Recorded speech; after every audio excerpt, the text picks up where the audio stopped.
అందరికీ నమస్కారం అండి. Welcome back to Saubhagya kitchen. ఈరోజు అస్సలు చేదులేని కాకరకాయ ఫ్రై చూపిస్తున్నాను. ఇదైతే కాకరకాయ తినని వాళ్ళు కూడా చాలా ఇష్టంగా తింటారు. ఇలా ఫ్రై చేసి పెట్టారంటే. దీనికి ముందుగా కడాయి పెట్టుకుని 3 గరిటెల ఆయిల్ వేస్తున్నాను. దీంట్లో కొంచెం ఆయిల్ ఎక్కువే పడుతుంది. ఒక చిన్న కప్పు పల్లీలు.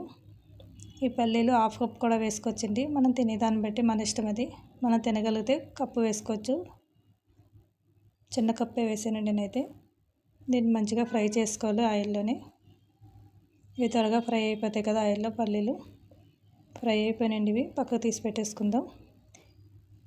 ఇదే ఆయిల్లోనే మనం ఆనియన్స్ కూడా ఫ్రై చేసుకోవాలి. ఇంకా ఆయిల్ వేయాల్సిన అవసరం లేదు. ఆనియన్స్ అయితే ఎక్కువే తీసుకోవాలండి. ఒక పెద్ద కప్పుతో తీసుకున్నాను నేను ఆనియన్స్. ఇవి దోరగా వేయించేసుకోవాలి.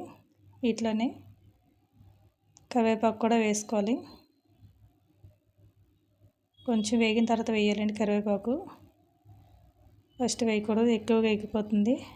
ఫస్ట్ వేస్తామండి కరివేపాకు. లాస్ట్ వేగుతుంది అనిపించుకుని వేసుకోవాలి కరివేపాకు. అప్పుడే మనకు టేస్ట్ బాగుంటుంది. కరివేపాకు మొత్తం వేగిపోతే టేస్ట్ ఉండదు.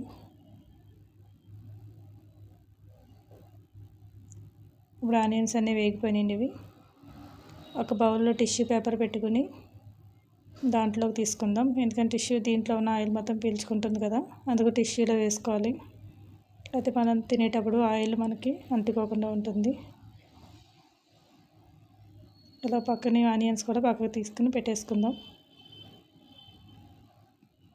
ఇందులోనే మనం ఆనియన్స్ ఎంత క్వాంటిటీలో తీసుకున్నామో అదే సేమ్ కాకరకాయ ముక్కలు కూడా తీసుకోవాలి. ఆనియన్స్ కాకరకాయ ముక్కలు సేమ్ ఉండాలండి. అప్పుడే మనకు చేదు లేకుండా ఉంటుంది కాకరకాయ. దీన్ని కూడా ఇలా ఫ్రై చేసుకుందాం. మనం ఆయిల్ ఏమి ఇంకా వేయాల్సిన అవసరం లేదండి. ఇంకా మిగులుతుంది కూడా ఆయిల్ వేగిన తర్వాత. ఇవి మంచిగా వేగిపోయినాయి కదా ఇవి కూడా. వీటిని కూడా అలాగ టిష్యూలోకి తీసుకుందాం.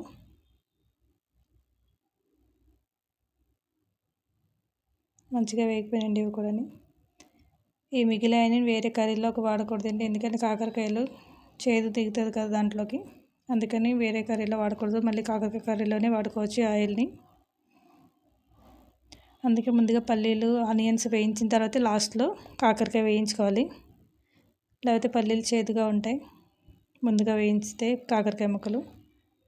వీటన్నింటినీ ఒక బౌల్లో వేసుకుందాం. చూసారు కదా ఆయిల్ ఎలా అంటుకుందో టిష్యూకి. ఆయిల్ లేకుండా ఉంటుంది కర్రీ ఇప్పుడు మనకి. ఇది సాంబారు పప్పుచారులో కూడా చాలా టేస్ట్గా ఉంటుంది. సైడ్ డిష్ కింద బాగుంటుంది. దీంట్లోనే ఆనియన్స్ కూడా వేసుకుందాం. మనం వేయించుకున్న ఆనియన్స్ కూడా వేసుకోవాలి. ఇందులోనే పల్లీలు కూడా వేసుకోవాలి.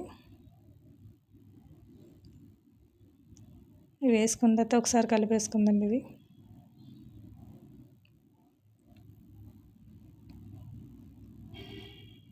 ఇవి కలిపేసుకున్న తర్వాత దీంట్లోనే 1 స్పూను కారం వేసుకోవాలి.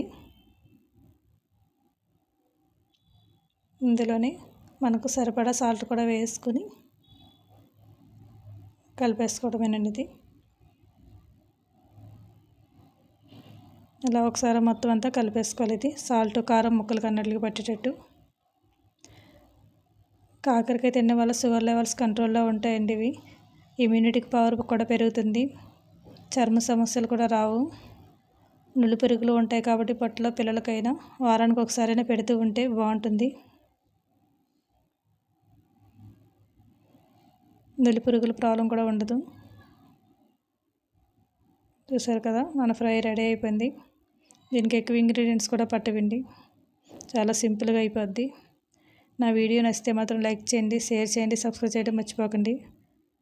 ఎలా ఉందో ట్రై చేసి కామెంట్ కూడా చేయండి. వారానికి ఒకసారైనా కంపల్సరీ వండుకోవాలండి కాకరకాయ. హెల్త్ కూడా చాలా మంచిది. Thank you for watching.